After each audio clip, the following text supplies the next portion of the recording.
過去呢段時間都辦咗唔少盛事活動嘅，而嚟緊呢，喺文體旅局裏面呢，我哋亦都安排咗呢相當多嘅唔同嘅活動，有玩嘅，有體育嘅，但係亦都有一啲大型嘅會議展覽啊，以至到其他嘅一啲活動。我哋估計呢，今年嚟緊呢，嚟到香港嘅訪港旅客呢都會多嘅，而同時間隨住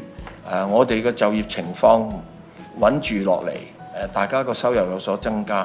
而個資產市場股票市場表現唔錯嘅，個住宅市場呢亦都見到回穩。當喺咁嘅情況裏面呢，我哋相信呢就喺市民嚟講，願意消費嘅意欲呢亦都會有所